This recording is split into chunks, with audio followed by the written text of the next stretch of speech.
Halunan trip ini aku akan merangkum sebuah film yang bergenre horor menegangkan yang akan menceritakan tentang seseorang yang mempunyai kepribadian ganda. Langsung saja, What Scott and the World mulai.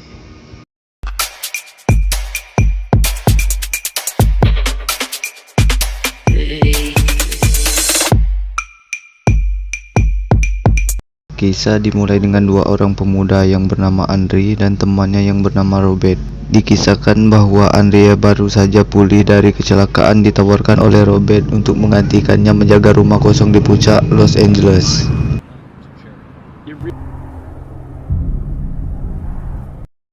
Sebelum Robert pergi, dia mengatakan jangan ada acara di rumah. Setelah memasuki rumah, Andre membuat video atau nge-vlog bertujuan untuk memberikan hadiah kepada neneknya yang sebentar lagi ulang tahun. Setelah warawiri nge-vlog, Robert pun kewalahan dan malam pun tiba. Andre memutuskan untuk memanggil kekasihnya yang bernama Rachel karena dia telah berjanjian untuk bertemu di rumah ini.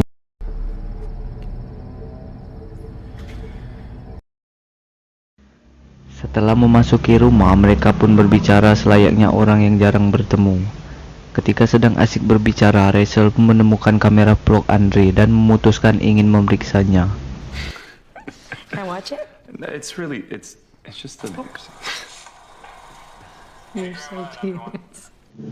Setelah memutar ulang beberapa kali video tersebut, Rachel pun merasa ada yang janggal di rumah ini. Ia merasa Andre tidak sendirian di rumahnya.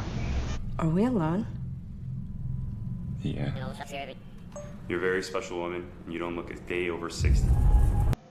Dengan perasaan heran dan hati yang takut, mereka berdua pun memutuskan untuk memeriksanya. Dan ternyata isi dari itu semua adalah patung Parsa Mobile Legends. Ketika mereka sedang dimabuk cinta, tiba-tiba ada orang menggedor pintu dan mengatakan ada segerombolan tahanan yang melarikan diri dari mobil polisi.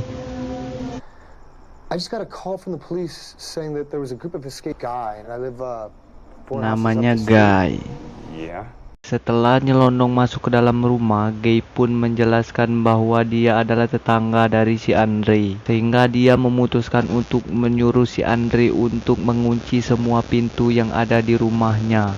Andre pun mempercayainya dengan perasaan yang heran. Dia pun terpaksa mengunci pintunya, sehingga meninggalkan Rachel bersama si Guy berduaan saja. Okay, great. Setelah selesai mengecek semua pintu dan jendela, Andre pun memutuskan untuk kembali kepada si Rachel dan ternyata dia tidak melihat si Rachel di sana. Si Guy pun mengatakan bahwa si Rachel telah pergi dan membawa semua barang-barangnya. Yep, she took her shit, walked out the door.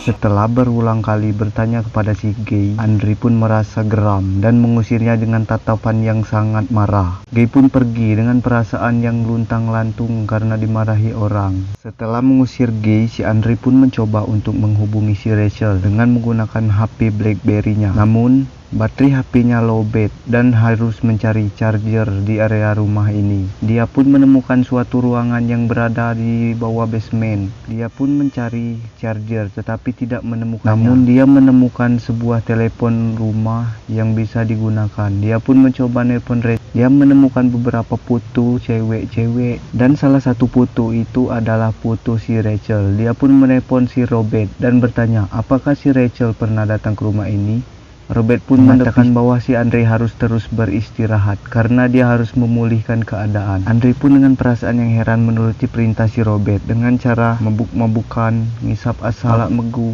warawiri, muka open, muka ini, dan dia pun tertidur.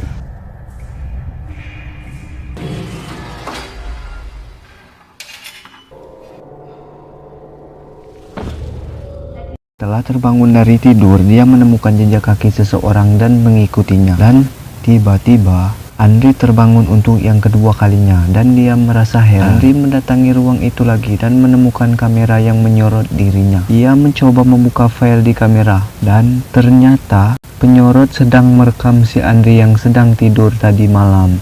Lah, siapa yang memegang kamera, Jir? Andri berusaha mencari tahu siapa dalang dari semua ini. Dengan mengambil senter, Andri membuka semua pembungkus manekin di rumah dan sayangnya dia tidak menemukan apa-apa.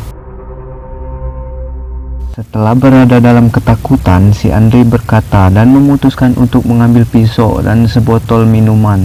Yang ternyata di dalam minuman tersebut ada sebuah USB yang menyimpan suatu berkas.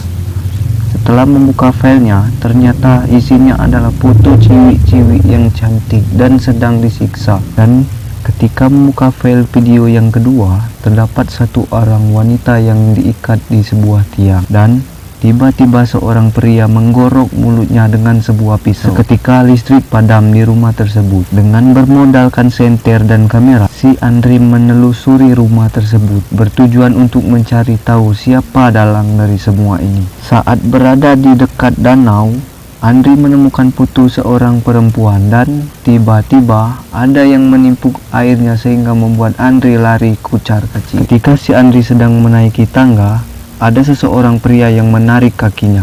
Setelah lepas dari tarikan kaki tersebut, dia memutuskan untuk naik ke atas dan ternyata ada sekelompok orang yang mengejarnya juga dari atas. Untung saja si Andri menemukan ruang rahasia. Dia pun bersembunyi di sampai keadaan memungkinkan. Saat berada di dalam ruangan rahasia tersebut, Andri terkejut menemukan seorang wanita yang wajahnya mengerikan. Spontan si Andri berlari ke atas dan tiba-tiba di smackdown oleh polisi yang sudah menunggunya. Setelah menjelaskan kepada polisi, namun si Andri menyuruh membuka video penyiksaan yang ditontonnya barusan guna mengetahui siapa pelaku, dan betapa terkejutnya si Andri, pelaku tersebut adalah dia sendiri. Setelah merasa bingung dengan semua ini, tiba-tiba kepribadian kedua si Andri muncul dan menjelaskan semuanya. Andri pun dibawa oleh polisi untuk dimintai keterangan, dan kepanikan Andri barusan merupakan perasaan kepribadiannya yang pertama atau kepribadian yang baiknya, dan yang mengejarnya merupakan dia sendiri, yaitu kepribadiannya yang kedua atau yang jahat. Cerita pun tamat, membuat kepalaku pening merangkumnya.